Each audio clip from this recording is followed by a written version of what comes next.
It is September 4th, Labor Day. We are going to begin Michio Kaku Visions. Part 1. Visions. 1. Choreographers of Matter, Life, and Intelligence. There are three great themes in science in the 20th century: the atom, the computer, and the gene. Harold Varmus, NIH Director. Prediction is very hard, especially when it's about the future. Yogi Berra. 3 centuries ago, Isaac Newton wrote, "To myself, I seem to have been only like a boy playing on a seashore and diverting myself in now and then finding a smoother pebble or a prettier shell than ordinary, whilst the great ocean of truth lay all undiscovered before me." When Newton surveyed the vast ocean of truth which lay before him, the laws of nature were shrouded in an impenetrable veil of mystery, awe, and superstition. Science, as we know it, did not exist. Life in Newton's time was short, cruel, and brutish. People were illiterate for the most part, never owned a book or entered a classroom, and rarely ventured beyond several miles of their birthplace. During the day they toiled at back-breaking work in the fields under a merciless sun. At night there was usually no entertainment or relief to comfort them except the empty sounds of the night. Most people knew firsthand the gnawing pain of hunger and chronic, debilitating disease.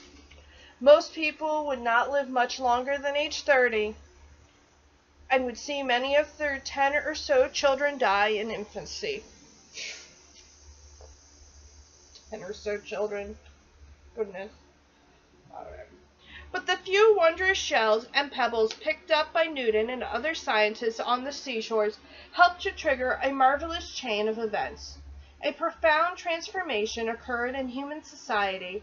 With Newton's mechanics came powerful machines, and eventually the steam engine, the motive force which reshaped the world by overturning agrarian societies, spawning factories, and stimulating commerce, unleashing the Industrial Revolution, and opening up entire continents with the railroad. By the 19th century, a period of intense scientific discovery was well underway. Remarkable advances in science and medicine helped to lift people out of wretched poverty and ignorance, enrich their lives, empower them with knowledge, open their eyes to new worlds, and eventually unleash complex forces which would topple the feudal dynasties, fiefdoms, and empires of Europe.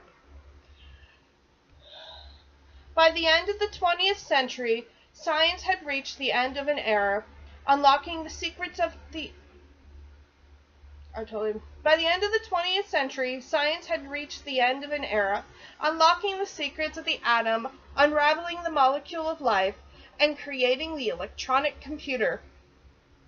With these three fundamental discoveries triggered by the quantum revolution, the DNA revolution, and the computer revolution, the basic laws of matter, life, and computation were, in the main, finally solved. That epic phase of science is now drawing to a close. One era is ending and another is only beginning. This book is about this new dynamic era of science and technology which is now unfolding before our eyes. It focuses on science in the next 100 years and beyond. The next era of science promises to be an even deeper, more thoroughgoing, more penetrating one than the last. Clearly, we are on the threshold of yet another revolution. Human knowledge is doubling every 10 years. In the past decade, more scientific knowledge has been created than in all of human history. Computer power is doubling every 18 months. The internet is doubling every year. The number of DNA sequences we can analyze is doubling every 2 years. Almost daily, the headlines herald new advances in computers, telecommunications, biotechnology, and space exploration. In the wake of this technological upheaval, entire industries and lifestyles are being overturned. only to give rise to entirely new ones. But these rapid, bewildering changes are not just quantitative. They mark the birth pangs of a new era. Today, we are again like children, walking on the seashore, but the ocean that Newton knew as a boy has largely disappeared. Before us lies a new ocean, an ocean of endless scientific discovery, an ocean of endless scientific possibilities and applications, giving us the potential for the first time to manipulate and mold these forces of nature to our wishes. For most of human history, we could only watch, like bystanders, the beautiful dance of nature. But today, we are on the cusp of an epoch-making transition, from being passive observers of nature to being active choreographers of nature. In this tenet that forms the central message of vision, the era now unfolding makes this one of the most exciting times to be alive, allowing us to reap the fruits of the last 2,000 years of science. The age of discovery in science is coming to a close, opening up an age of mastery. Emerging consensus among scientists. What will the future look like? Science fiction writers have sometimes made preposterous predictions about the decades ahead, from vacationing on Mars to banishing all diseases. Even in the popular press, all too often, the eccentric social critics' individuals' prejudices are substituted for the consensus within the scientific community. In 1996, for example, the New York Times Magazine devoted an entire issue to life in the next 100 years. Journalists, sociologists, writers, fashion designers, artists, and philosophers all submitted their thoughts. Remarkably, not a single scientist was consulted. The point here is that prediction about the future made by professional scientists tend to be based much more substantially on the realities of scientific knowledge than those made by social critics, or even those by scientists of the past whose predictions were made before the fundamental scientific laws were completely known. Water.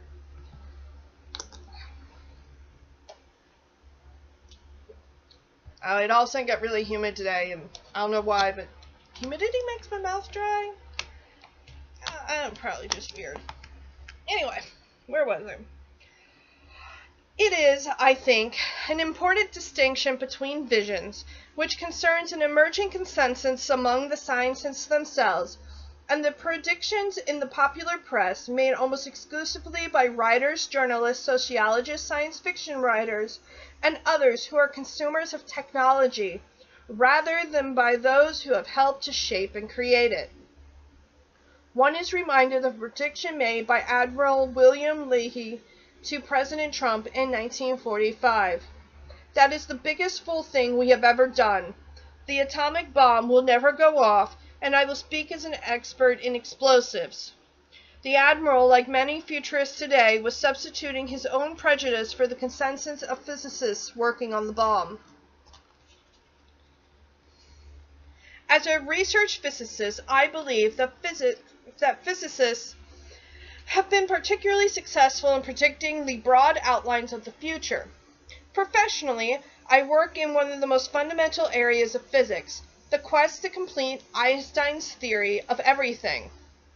As a result, I am constantly reminded of the ways in which quantum physics touch many of the key discoveries that shaped the 20th century. In the past, the track record of physicists has been formidable.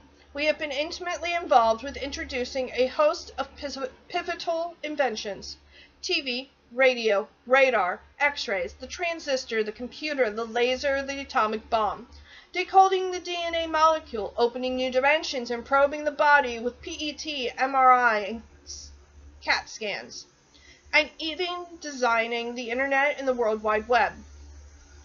Physicists are by no means seers who can foretell the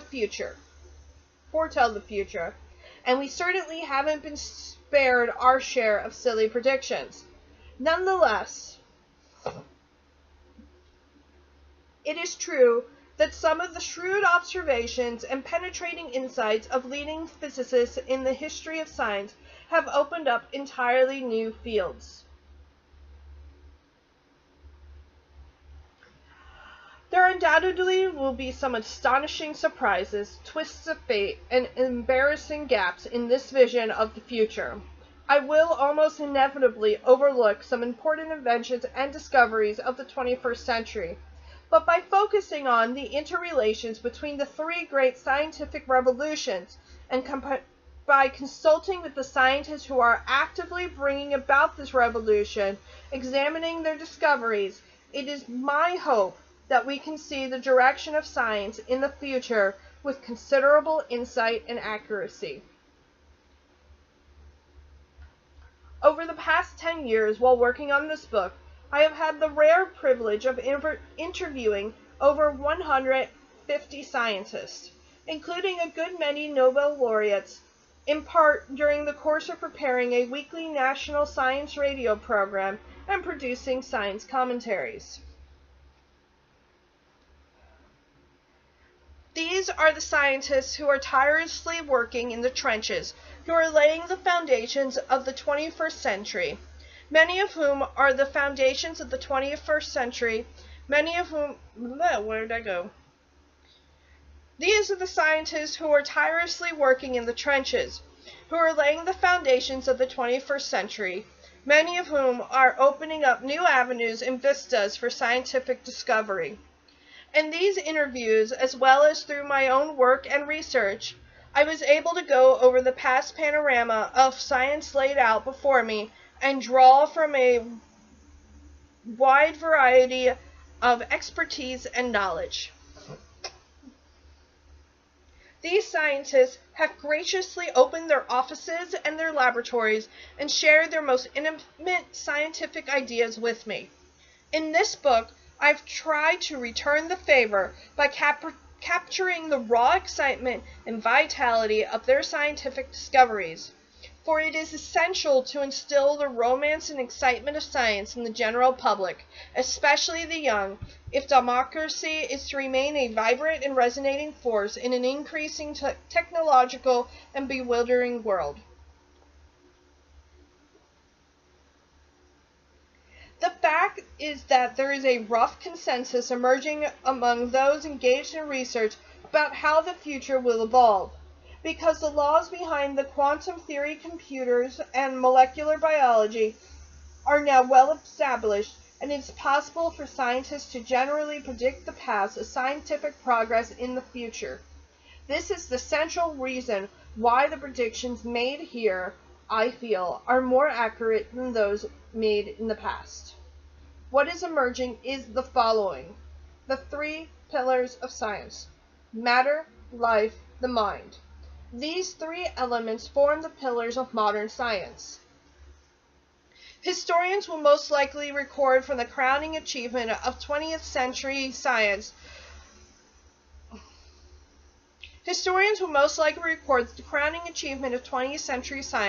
was unraveling the basic components underlying these three pillars, culminating in the splitting of the nucleus of the atom, the coding of the nucleus of the cell, and the development of the electronic computer. With our basic understanding of matter and life generally complete, we are witnessing the close of one of the greatest chapters in the history of science. This does not mean that all the laws of these three pillars are completely known, only the most fundamental. For example, although the laws of electronic computers are well known, only some of the basic laws of artificial intelligence and the brain are known. The first of these 20th century revolutions was the quantum revolution, the most fundamental of all. It was the quantum revolution that later helped to span the two other great scientific revolutions, the biomolecular revolution and the computer revolution. The quantum revolution. Since time immemorial, people have speculated that what the world was made of. The Greeks thought that the universe was made of four elements: water, air, earth, and fire. The philosopher Democritus believed that even these could be broken down into smaller units, which he called atoms. But attempts to explain how atoms could create the vast, wondrous diversity of matter we see in nature always faltered. Even Newton, who discovered the cosmic laws which guide the motion of planets and moons, was at a loss to explain the bewildering nature of matter. All of this changed in 1925 with the birth of quantum theory, which was unleashed in a thundering tidal wave of scientific discovery that continues to surge unabated to this day.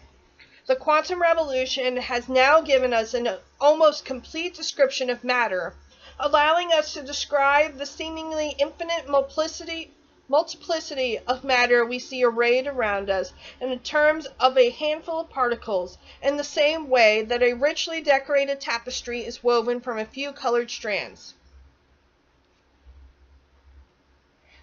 The wind is blowing my fan, so I keep it in the window. So it's making entertaining noises at the moment. The quantum theory created by Erwin Schrödinger, Werner Heisenberg, and many others reduced the mystery of matter to a few postulates. First, that energy is not continuous, as the ancients thought, but occurs in discrete bundles called quanta. The photon, for example, is a quantum or a packet of light. Second, that subatomic particles are both particle and wave-like qualities, obeying a well-defined equation, the celebrated Schrödinger wave equation, which determines the probability that certain events occur. With this equation, we can mathematically predict the properties of a wide variety of substances before creating them in a laboratory. The culmination of the quantum theory is the Standard Model, which can predict the properties of everything from tiny subatomic quarks to giant supernovas in outer space. In the 20th century, the quantum theory has given us the ability to understand the matter we see around us. In the next century, the quantum revolution may open the door to the next step, the ability to manipulate and choreograph new forms of matter almost at will. The computer revolution. In the past, computers were mathematical curiosities. They were supremely clumsy, messy contraptions consisting of a complex mass of gears, levers, and cogs. During World War II, mechanical computers were replaced by vacuum tubes, which were also monstrous in size, filling up entire rooms with racks of thousands of vacuum tubes. Their turning point came in 1948, when scientists at Bell Laboratories discovered the transistor, which made possible the modern computer. A decade after that, the laser was discovered, which is essential to the internet and the information highway. Both are quantum mechanical devices. In the quantum theory, electricity can be understood as movement of electrons, just as a droplet of water can make a river.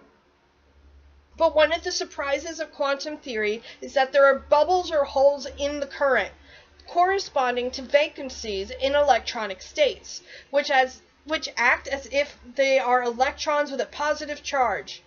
The motion of these currents of both holes and electrons allow transistors to amplify tiny electrical signals, which form the basis of modern electronics.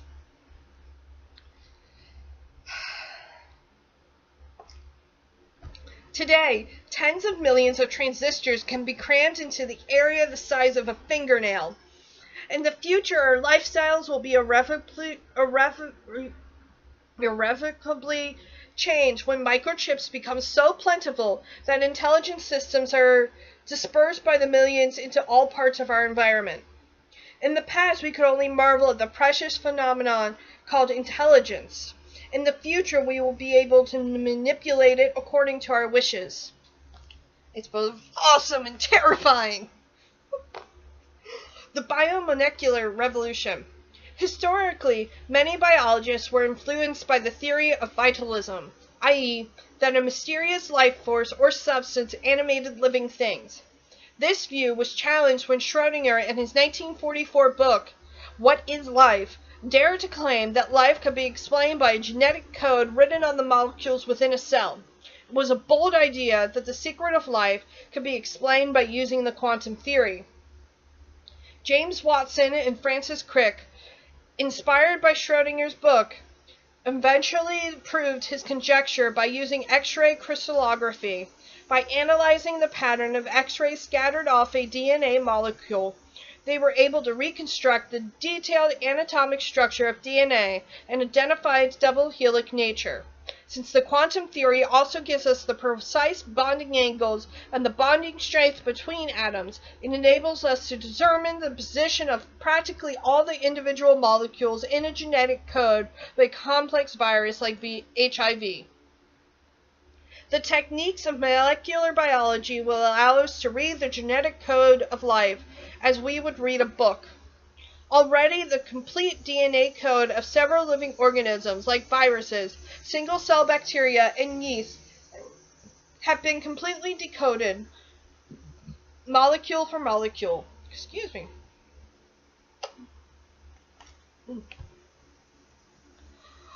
The complete human genome will be decoded by the year 2005, giving us an owner's manual for the human being. This will set the stage for the 21st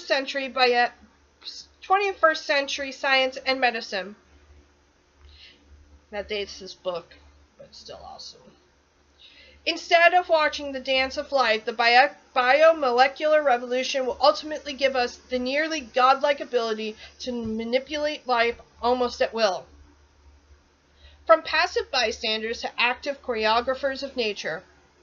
Some commentators witnessing these historic advances in science over the past century have claimed that we are seeing the demise of the scientific enterprise. John Horgan, in his book, The End of Science, writes, "If one believes in science, one must accept the possibility, even the probability, that the great era of scientific discovery is over. Further research may yield no more revelations or revolutions, but only incrementally diminishing returns." In one limited sense, Horgan is right. Modern science has no doubt uncovered the fundamental laws underlying most of the disciplines of science. The quantum theory of matter, Einstein's theory of space-time, and the Big Bang theory of cosmology, the Darwinian theory of evolution, the molecular basis of DNA and life.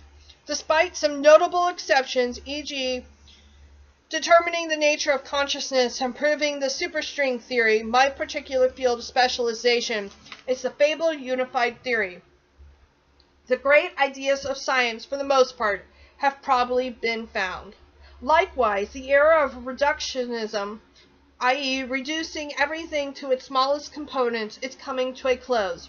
Reductionism has been spectacularly successful in the 20th century, unlocking the secrets of the atom, the DNA molecule, and the logic circuits of the computer. But reductionism has probably, in the main, run its course. However, this is just the beginning of the romance of science. These scientific milestones certainly mark a scientific break with the ancient past, when nature was interpreted through the prism of animism, mysticism, and spiritualism. But they only open the door to an entirely new era. The next century will witness an even more far-reaching scientific revolution as we make the transition from unraveling the secrets of nature to becoming masters of nature. Sheldon Glashow, a Nobel laureate in physics, describes this difference metaphorically when he tells the story of a visitor named Arthur from another planet meeting Earthlings for the first time. Arthur is an intelligent alien from a distant planet who arrives at Washington Square in New York City and observes two old codgers playing chess. Curious, Arthur gives himself two tasks: to learn the rules of the game and to become a grandmaster. By carefully watching the moves, Arthur is gradually able to reconstruct the rules of the game, how pawns advance, how queens capture knights, and how vulnerable kings are. However, just knowing the rules does not mean Arthur has become a grandmaster. As Glashow adds, both kinds of endeavors are important, one more relevant, the other more fundamental. Both represent immense challenges to the human intellect.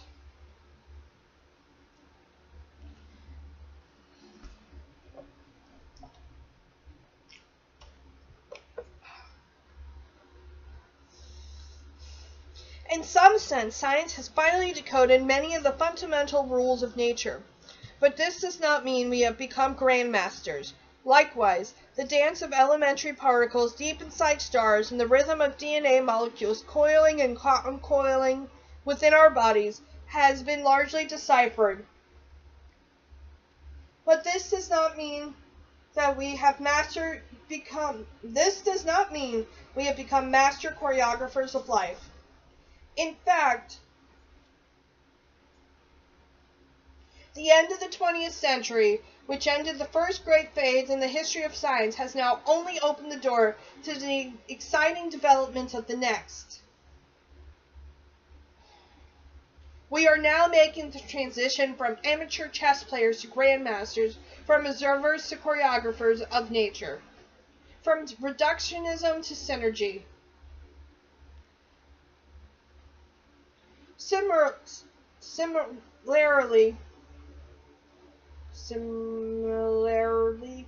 this is creating a new approach in the way in which scientists view their own discipline. In the past, the reductionism approach has paid off handsomely, eventually establishing the foundation for modern physics, chemistry, and biology. At the heart of this success was the discovery of quantum theory, which helped lead to spark the other two revolutions.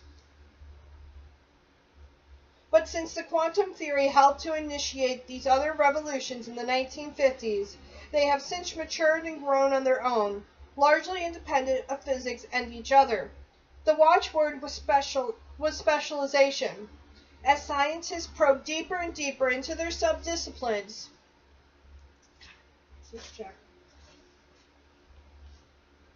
smugly ignoring the development in other fields. But now the heyday of reductionism has probably passed. Seemingly impenetrable obstacles have been encountered which cannot be solved by the simple reductionist approach. This is heralding a new era, one of synergy between the three fundamental revolutions. This is the second main theme of this book.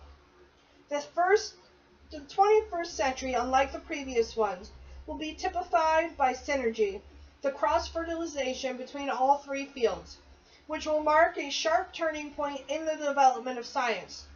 The cross-pollination between these three revolutions will be vastly accelerated and will enrich the development of science, giving us unprecedented power to manipulate matter, life, and intelligence. In fact, it will be difficult to be a research scientist in the future without having some knowledge of these three areas. Already, scientists who do not have some understanding of these three revolutions are finding themselves at a distinct competitive disadvantage. The new relationship between the three revolutions is an intensely dynamic one. Often when an impasse is reached in one area, usually a totally unexpected development in another field is found to contain the solution. For example, biologists once despaired of ever deciphering the millions of genes which contain the blueprint for life.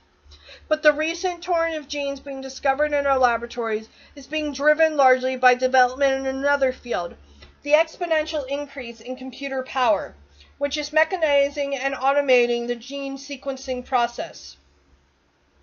Similarly, so much trouble saying that word. Similarly,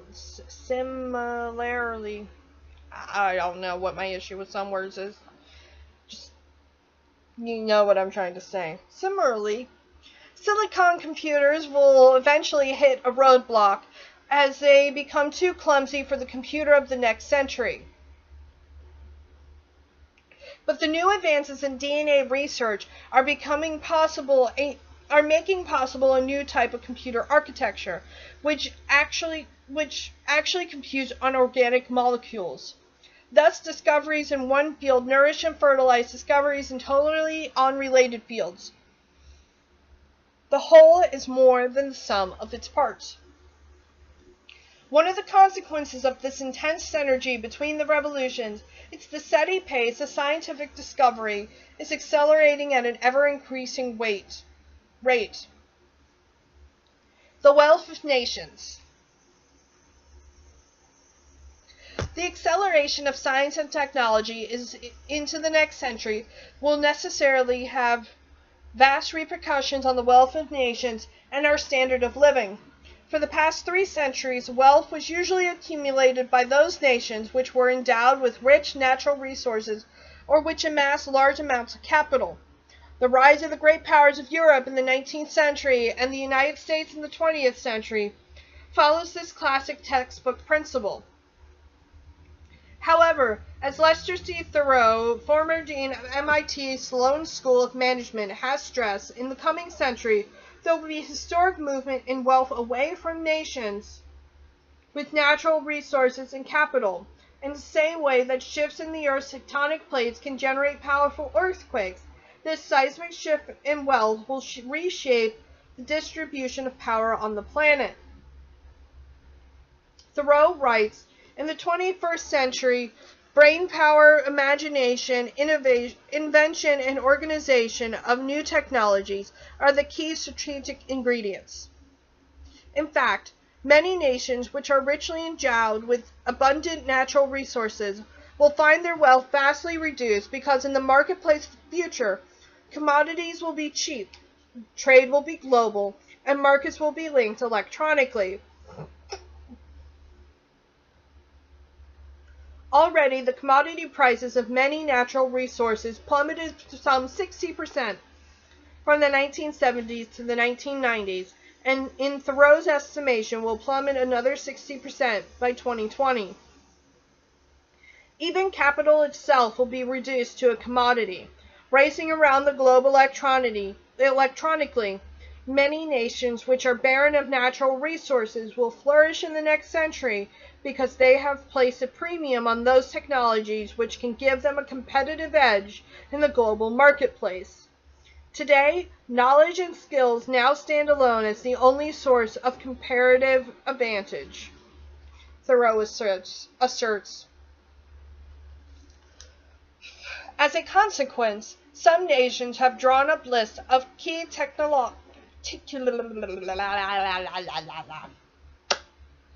Wow, so apparently half an hour is when my mouth stops working. So, okay, just a few pages of this chapter left. This is really fascinating, though. I'm really enjoying reading this. Alright, here we go. As a consequence, some nations have drawn up lists of the key technologies which will serve as engines of wealth and prosperity in the next century.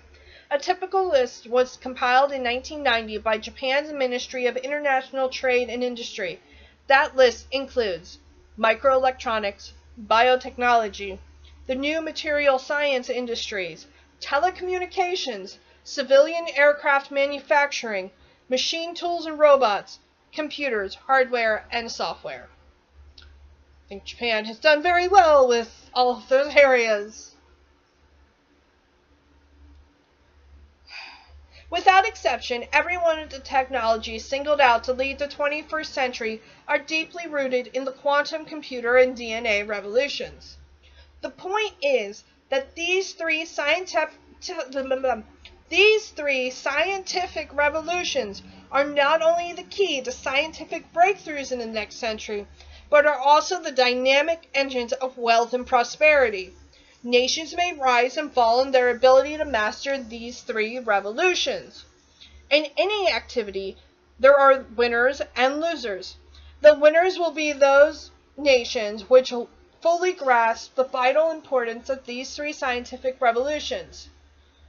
Those who would scoff at the power of these revolutions may find themselves marginalized in the global marketplace of the 21st century. Time frames for the future. In making predictions about the future, it is crucial to understand the time frame being discussed, for obviously different technologies will mature at different times. The different times of the predictions made in visions fall into three categories: those breakthroughs in technologies that will evolve between now and the year 2020, those that will evolve from 2020 to 2050, and those that will emerge from 2050 to the end of the 21st century. These are not absolute time frames. They only represent the general period in which certain technologies and sciences will reach fruition. To the year 2020. From now to the year 2020, scientists foresee an explosion in scientific activity such as the world has never seen before. In two key technologies, computer power and DNA sequencing. We will see entire industries rise and fall on the basis of scientific advances. Since the 1950s, the power of computers has advanced by the factor of roughly 10 billion. In fact, because both computer power and DNA sequencing roughly double every 2 years, one can compute at the rough time frame over which scientific breakthroughs will take place. This means that predictions about the future of computers and technology can be quantified with reasonable statistical accuracy through the year 2020. And now we can actually discuss if these are accurate, since we're almost to the year 2020, it being 2017. So we're starting to, we can see the shifts. Anyway, more discussing that later, I guess. Getting ahead of myself. For computers, this staggering growth rate is quantified by Moore's law, which states that computer power doubles roughly every 18 months. This was first stated in 1965 by Gordon Moore, co-founder of the Intel Corp. It is not a scientific law in the sense of Newton's laws, but a rule of thumb which has uncannily predicted the evolution of computer power for several decades.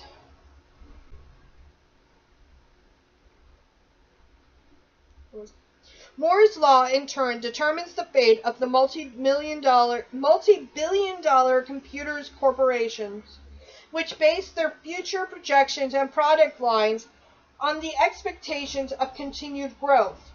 By 2020, microprocessors will likely be as cheap and plentiful as scrap paper, scattered by the millions into the environment, allowing us to place intelligent systems everywhere.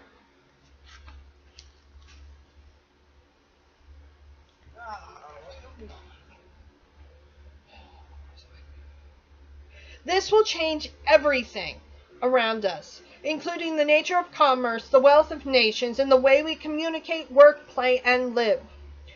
This will give us smart homes, cars, TVs, clothes, jewelry, and money. We will speak to our appliances, and they will speak back.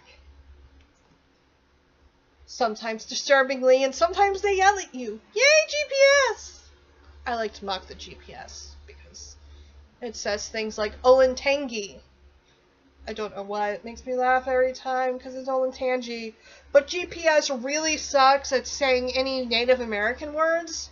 I don't know if anybody else has noticed that. It just sucks at it. And Oakley instead of Oakley. I don't get that one either. But Olentangy. Okay. Sorry. Tangent. Alright. We will speak to our appliances and they will speak back. Scientists also expect the internet will wire up the entire planet and evolve into a membrane consisting of millions of computer networks, creating an intelligent planet. The internet will eventually become a magic mirror that appears in fairy tales, able to speak with the wisdom of the human race. Because of the revolutionary advances in our ability to etch ever smaller transistors into silicon wafers, scientists expect this relentless drive to continue to generate newer and more powerful computers up to 2020, when the iron laws of quantum physics eventually take over once again. By then, the size of a microchip component will be so small, roughly the scale of molecules, that quantum effects will necessarily dominate the fabled age of silicon will end. Which is true. Really, we have... If you look at, like, our size on things has really leveled out, and we're now shifting into power sources. The growth curve for biotechnology will be equally spectacular in this period, and biomolecular research that what is driving the remarkable ability to decode the secret of life is the introduction of computers and robots that automate the sequence of DNA sequencing. Automate the process of DNA sequencing. This process will continue unabated until roughly 2020, until literally thousands of organisms will have their complete DNA code unraveled. By then, it will be possible for anyone on Earth to have their DNA coded, stored on a CD. We will then have the encyclopedia of life. This will have profound implications for biology and medicine. Many genetic diseases will be eliminated by injecting people's cells with the correct gene. Because cancer is now being revealed to be a series of genetic mutations, large classes of cancer may be curable at last without invasive surgery or chemotherapy. Similarly, many of the microorganisms involved in an infectious disease will be conquered in virtual reality by locating the molecular weak spots in their armor and creating agents to attack those weak spots. Our molecular knowledge of cell development will be so advanced that we will be able to grow entire organs in the laboratory, including livers and kidneys. From 2020 to 2050, the prediction of explosive growth of computer power and DNA sequencing from around 2020, from now through 2020 is somewhat deceptive, and that both are driven by known technologies.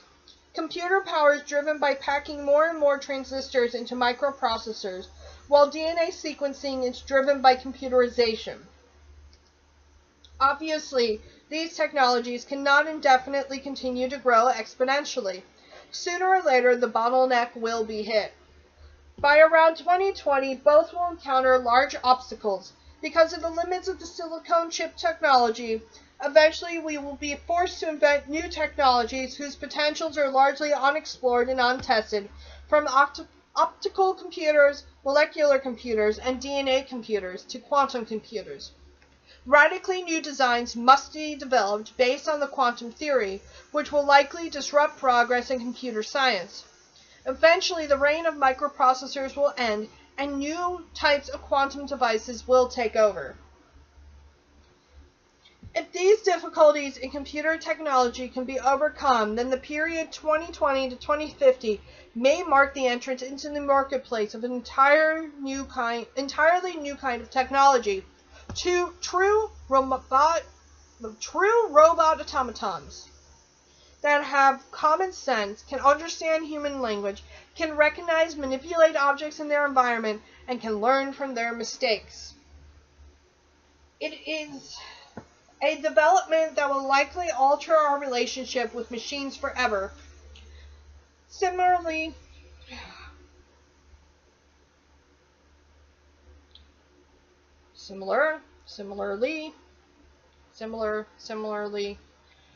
biotechnology will face a new set of problems by 2020. The field will be flooded with millions upon millions of genes whose basic functions are largely unknown. Even before 2020, the focus will shift away from DNA sequencing to understanding the basic function of these genes, the process which cannot be computerized, and to understand polygenetic diseases and traits, i.e. those involving the complex interaction of multiple genes. The shift to polygenetic diseases may prove to be the key to solving some of the most pressing chronic diseases facing humanity, including heart disease, arthritis, autoimmune diseases, schizophrenia, and the like. It may also lead to cloning humans and to isolating the fabled age genes, which control our aging process, allowing us to extend the human lifespan.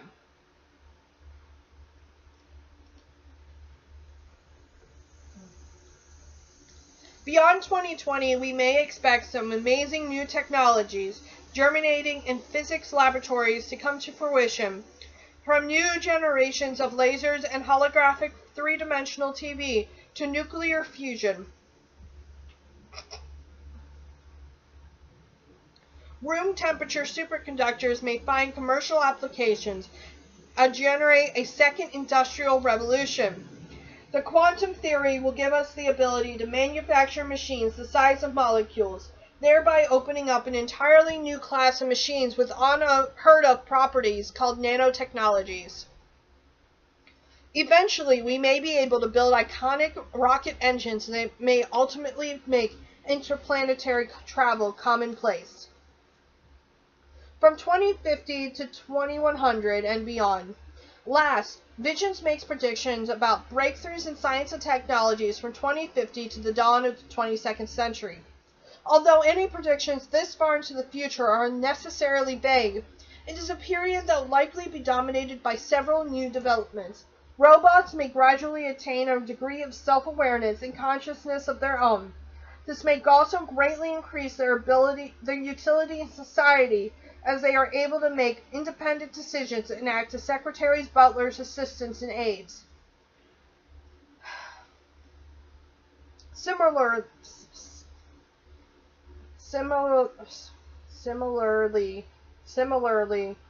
the DNA revolution will have advanced to the point where biogeneticists are able to create new types of organisms involving the transfer of not just a few, but even hundreds of genes, allowing us to increase our food supply and improve our medicines and our health.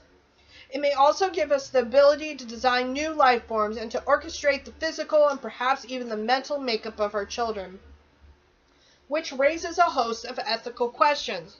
The quantum theory, too, will exert a powerful influence in the next century, especially in the area of energy production.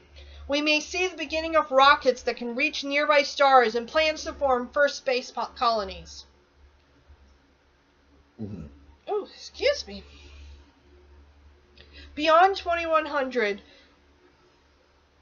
some scientists see a convergence of all three revolutions, as the quantum theory gives us transistor circuits and entire machines the size of molecules, allowing us to duplicate the neural patterns of the brain on a computer. In this era, some scientists have given serious thought to extending life by growing new organs and bodies, by manipulating our genetic makeup, or even by ultimately merging with our computerized creations. Ooh, Borg! Watching Star Trek currently. No, just got to a Borg episode.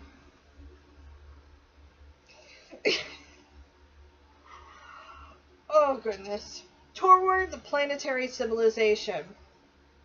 When confronted with dizzying scientific and technological upheaval on this scale, there are some voices that say we are going too far, too fast, that unforeseen social consequences will be unleashed by these scientific revolutions.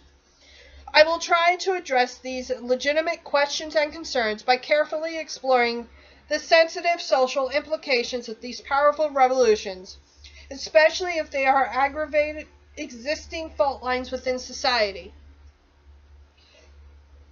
In addition, we will address an even more far-reaching question: to where are we rushing? If one era of science is ending and another is just beginning, then where is this all leading to? This is exactly the question asked by astrophysicists who scan the heavens searching for signs of extraterrestrial civilizations, which may be far more advanced than ours.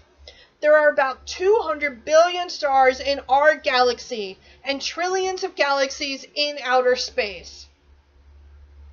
Instead of wasting millions of dollars randomly searching all the stars in the heavens for signs of extraterrestrial life, astrophysicists engaged in this search have tried to focus their efforts by theorizing about the energy characteristics and signatures of civilizations several centuries to millennia more advanced than ours.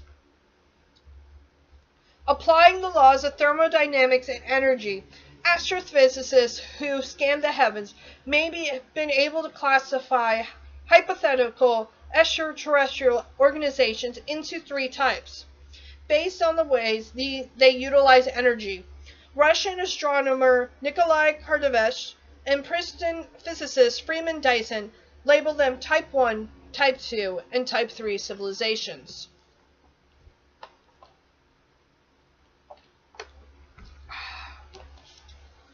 This is actually one of my favorite current theories. Assuming a modest yearly increase in energy, I can read, really. The brain can do what the mouth apparently can't. So, let's try that sentence again. Oh my goodness. Assuming a modest yearly increase in energy consumption, one can extrapolate centuries into the future when certain energy supplies will be exhausted, forcing society to advance to the next level. A Type 1 civilization is one that has mastered all forms of terrestrial energy. Such a civilization can modify the weather, mine the oceans, or extract energy from the center of the planet. Their energy needs are so large that they must harness the potential resources of the entire planet. Harnessing and managing resources on this gigantic scale requires a sophisticated degree of cooperation amongst their individuals with elaborate planetary communication. This necessarily means that they have attained a true planetary civilization, one that has put to rest most of the factional, religious, sectarian, and nationalistic struggles that typify their origin.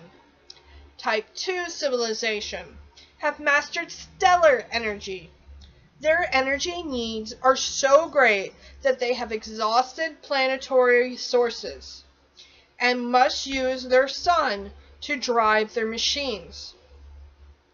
Dyson has speculated that by building a giant sphere around their sun, such a civilization might be able to harness their sun's total energy output. They have also begun the exploration and possible colonization of their nearby star systems. Type 3 civilizations have exhausted the energy output of a single star. They must reach out to neighboring star systems and clusters and eventually evolve into galactic civilizations. They attain their energy by harnessing collections of star systems throughout the galaxy. To give a sense of scale, the United Federation of Planets described in Star Trek probably qualifies for an emerging Type 2 status, as they have just attained the ability to ignite stars and have colonized a few nearby star systems. This system of classifying civilizations is a reasonable one because it relies on available supply of energy. Any advanced civilization in space will eventually find three sources of energy at their disposal: their planet, their star, and their galaxy. There is no other choice. With a modest growth rate of 3% per year, the growth rate typically found on Earth, one can calculate when our planet might make the transition to a higher status in the galaxy. For example, astrophysicists estimate that based on energy considerations, a factor of 10 billion, by this may separate the energy demands between various types of civilizations.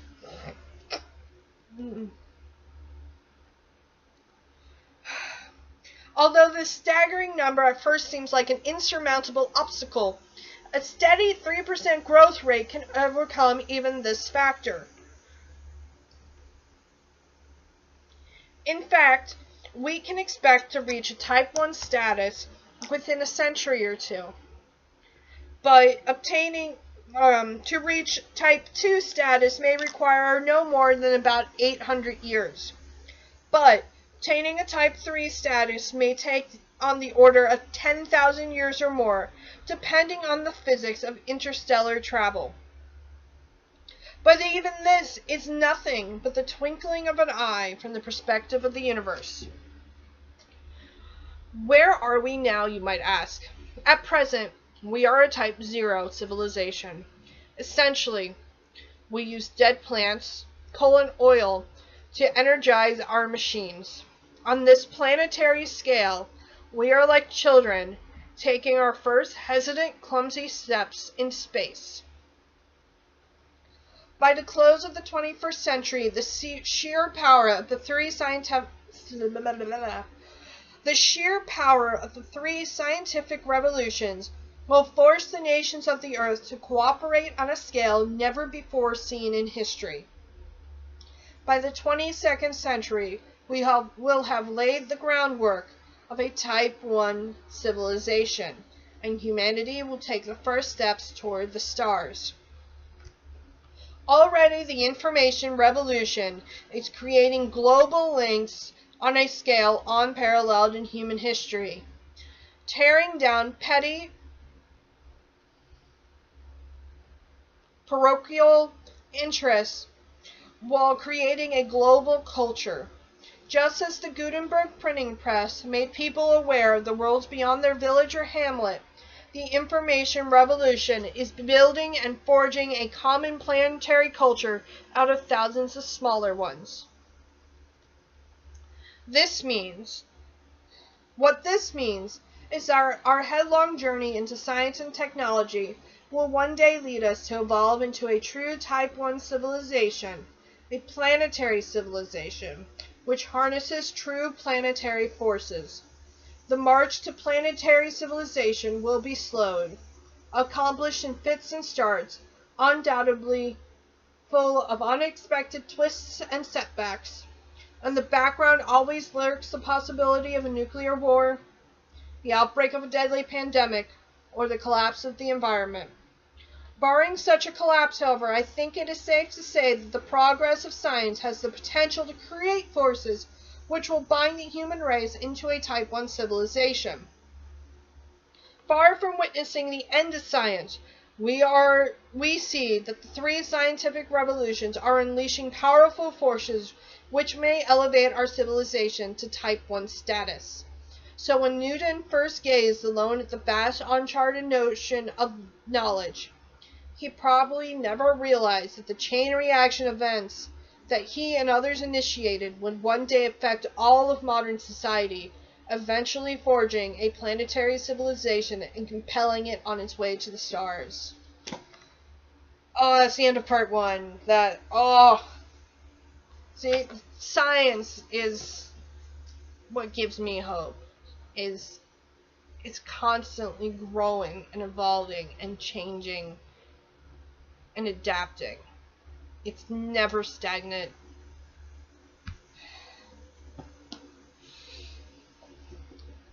More to come.